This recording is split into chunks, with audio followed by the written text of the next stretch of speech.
Hello, welcome again to For Better or For Worse, our second episode. We are so glad that you're joining us, and we've got so much to share today. We're going to be talking about great, interesting topic, which we're about to disclose in a minute. Thank you so much for joining. And again, we just want to say, as a disclaimer, anything that will be discussed on this platform, it is solely from our own personal experience, also backed up with the Bible, the Word of God, and so journey with us and let's all engage.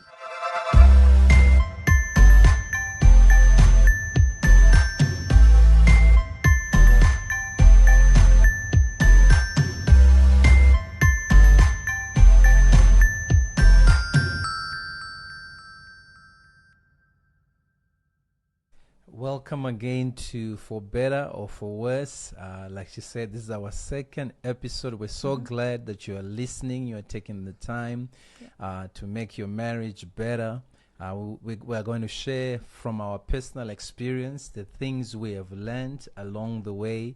My name is Masimba, and she's Moitumelo.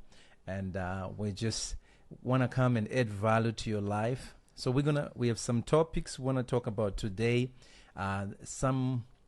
Two topics we want to tackle in this episode that will add value to your marriage, things that we have used in our own marriage and that have helped us in our journey. So like we said, marriage is a journey, so we are still in the journey, but we'll be sharing nuggets of some things that have worked for us and hopefully it will add value to your life. Absolutely, yeah. So, our topic of the day today is going to be about compromise. In marriage, there's a lot of compromise that is involved.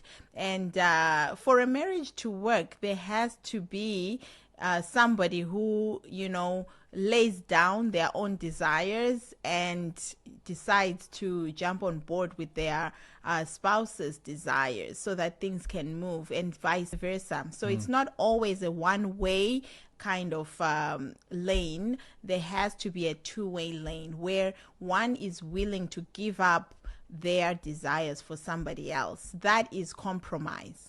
Yeah, compromise is a big word, and especially in marriage. Yeah. Compromise is finding middle ground, right?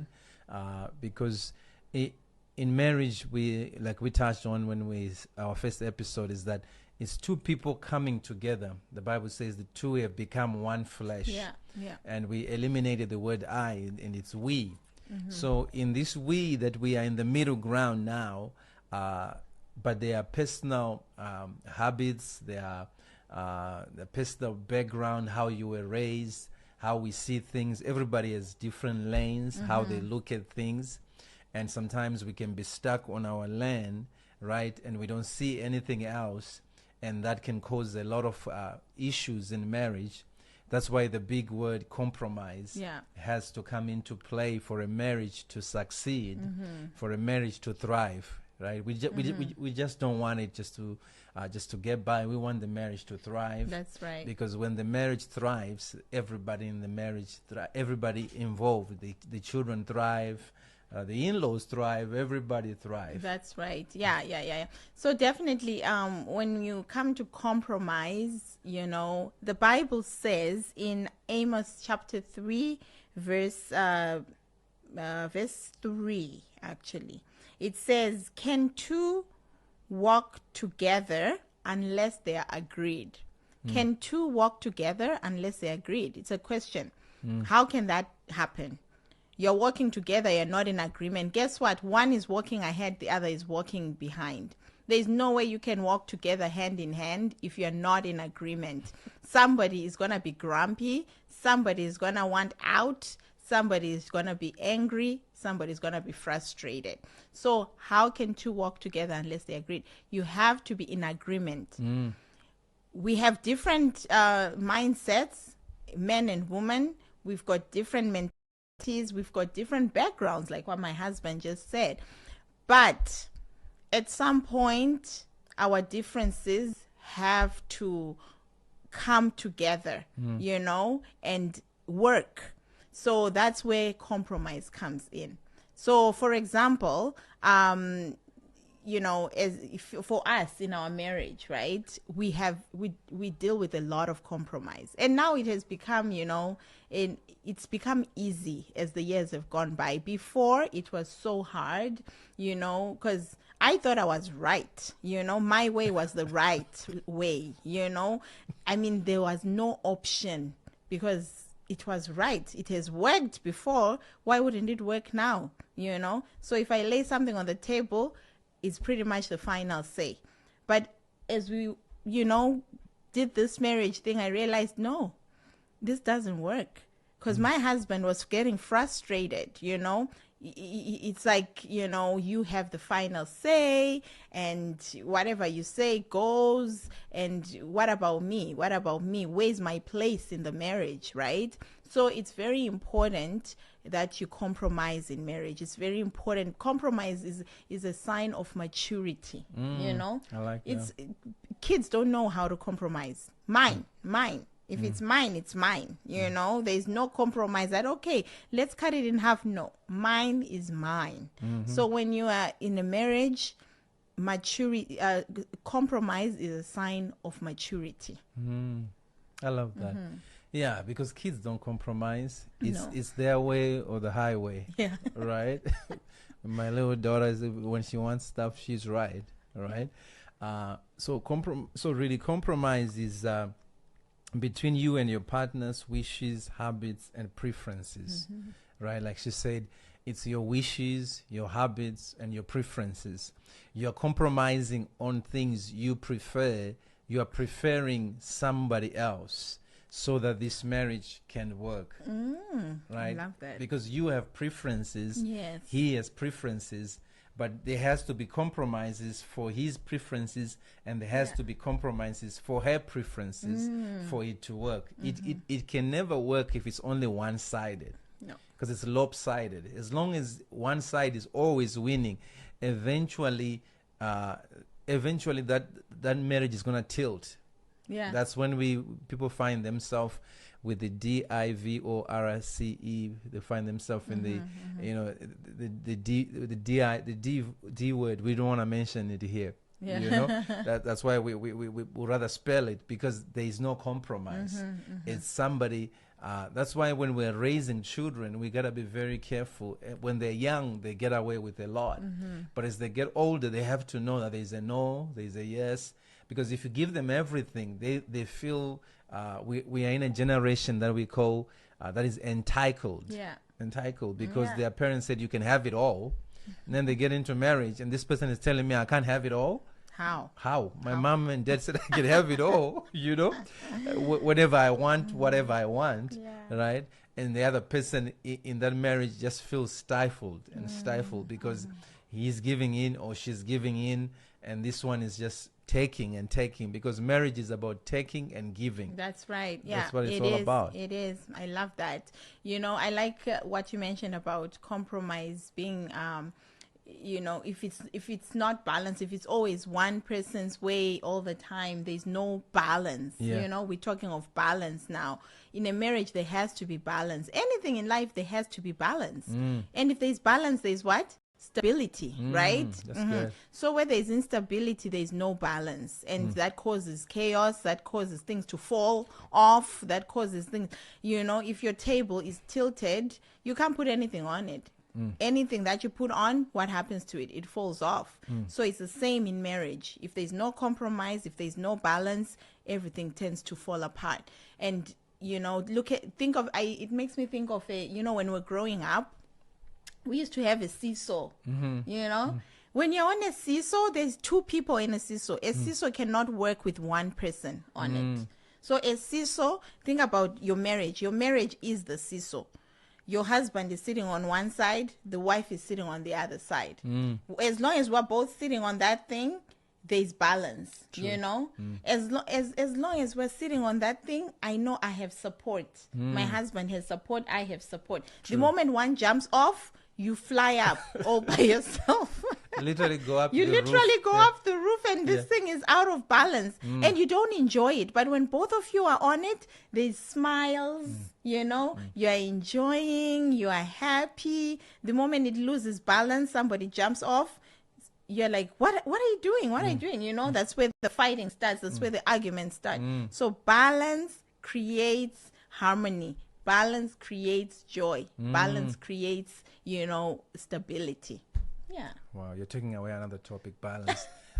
We're going to take it on a different day. Yeah. But I love the seesaw example, right? Because as long as we are both in it, this thing is going up and down, right? Yeah. It's functioning to its maximum or optimum, how it was designed. Yes. That's how marriage is. Yeah. As long as there's give and take and there's compromise from both ends. Yeah. Because compromise could be in different areas, right? We Yeah. compromise on, don't show up too much, different things, because like we say, preferences, habits are Yeah. different.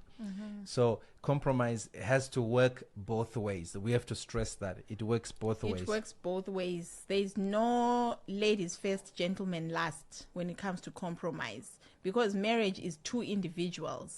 So let's put this masculinity thing, feminine thing aside, and we're dealing with two individuals with feelings. Because sometimes as women, I'm gonna attack us women. Sometimes as women, we might, if we're not careful, we can get into a zone where we actually take advantage of our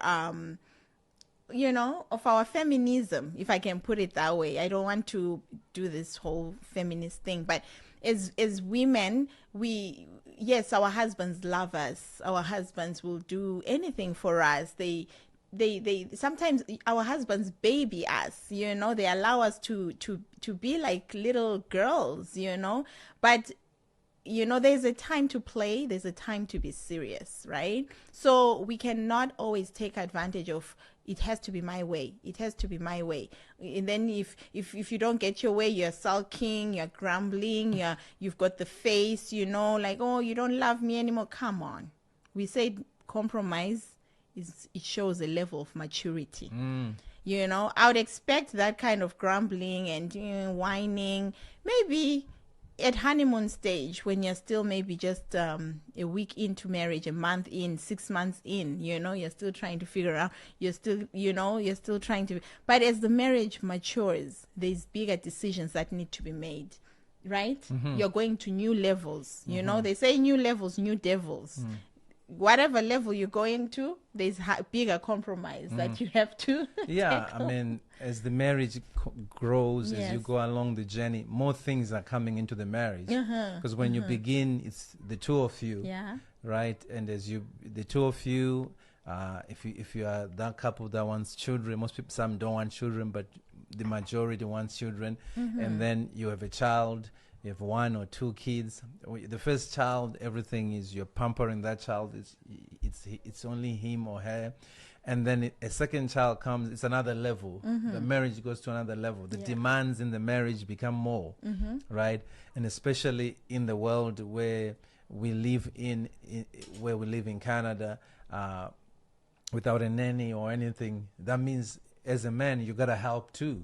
Right? Maybe when there was one child, your wife comes home, she cooks, but sometimes maybe you finish early. That's where compromise come in. Work together. Work together. Now you come in. If you get home early, you take out the meat. You put it out there. You can't just come home and turn on the TV, watch the latest game or whatever was playing, and then she comes in at 7:00. Everything you didn't even take out the meat at least.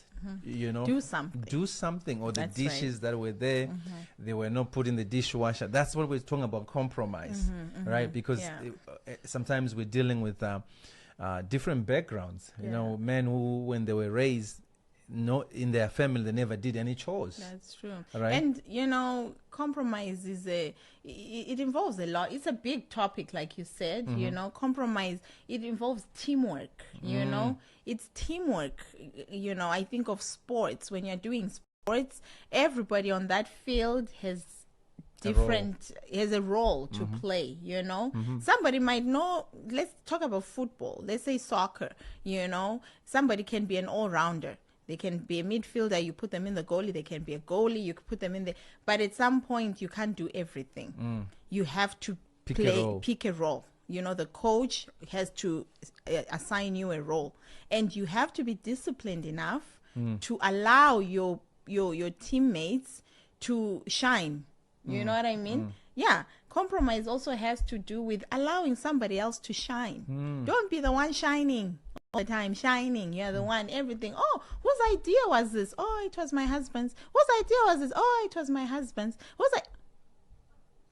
At the end of the day, somebody will ask a question. Does your wife have a say? Or vice versa. Does your husband have a say?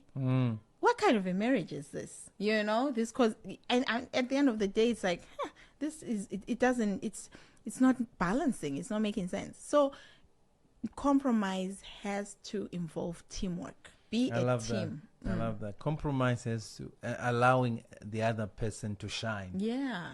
Sometimes you see marriages like people are in competition. Oh my God. You know, true. the wife is doing this, the husband is doing this. You know, it's okay because they're two different individuals. But at some point, you have to support one another. Yeah. You know, you have to have a discussion. You know, if somebody's pursuing something, you are supporting them, you are upholding them, you are cheering them on. True. And you can never feel challenged when your spouse is doing something because we say the two has become one. Yeah. So if you are challenged at yourself. Really. The we comes in. Right? We are succeeding. Although we're together and we say we still have different gifts and abilities. True.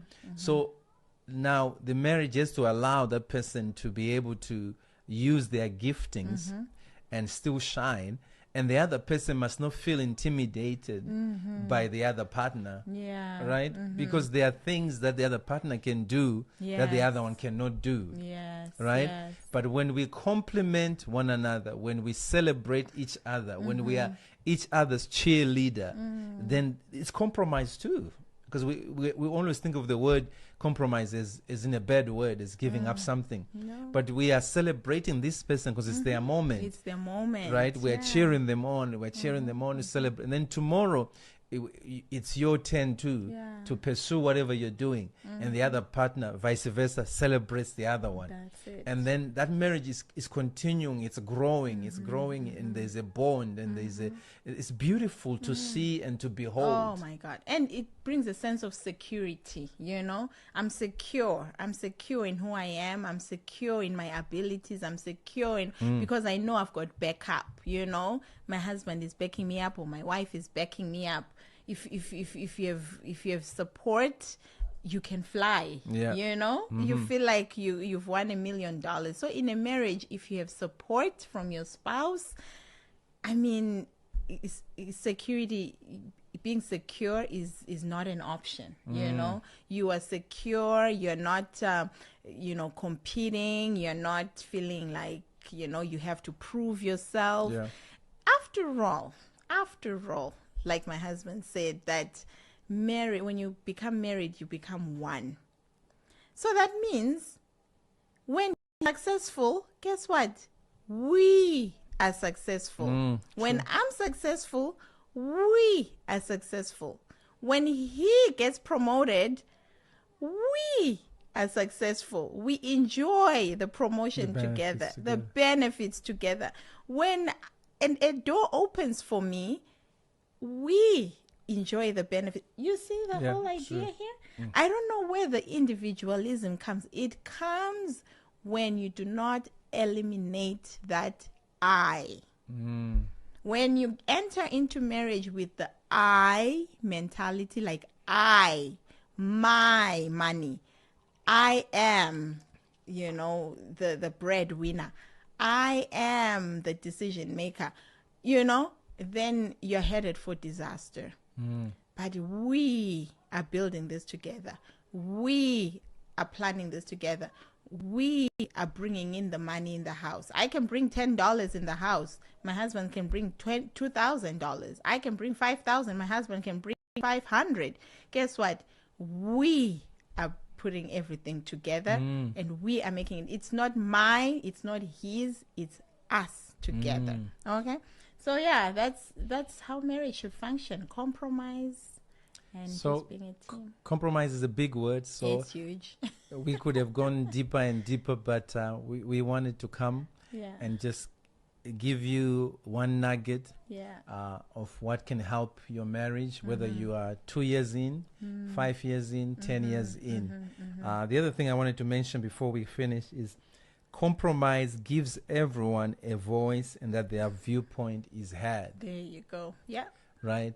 It makes everyone feel like they are being heard. yes, You know, yes. You know, and if somebody is not heard in their home, it affects them in every area. Confidence, Their confidence low goes down self-esteem. at work, at school, whatever juncture, whatever they are in life. If they are not being heard, their confidence level goes down. If a man is not being heard, his confidence goes down. If a woman is not being heard, her confidence goes down. But if she's being heard, she's being affirmed that what she's saying makes sense, like contributions matter, it just makes that person confident to go out. That's why they have these words: that charity begins at home. So make sure that you allow your spouse to be heard.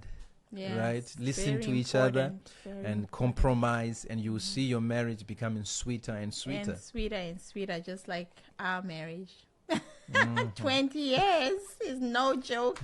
Yes, I boast in it. I absolutely do, you know, and I don't boast with pride, but I boast because I look at what the Lord has done. You know, it absolutely has nothing to do with any perfection or anything, because we are imperfect individuals, you know. But for us to be at this stage where we are celebrating 20 years of marriage, it is a milestone. It is something to be really, you know, proud of, you know, because some people nowadays, especially, you know, a lot is happening in marriages. There's a lot of imbalance. There's a lot of misunderstandings. There's a lot of things that, you know, are shaking marriages. But we thank God that we are here. We're standing. We're still moving forward with the hard knocks of marriage. We still get back up again. You know, with the difficulties of marriage, we still decide to put in the work to make this work. So to God be the glory. Yes, to God be the glory.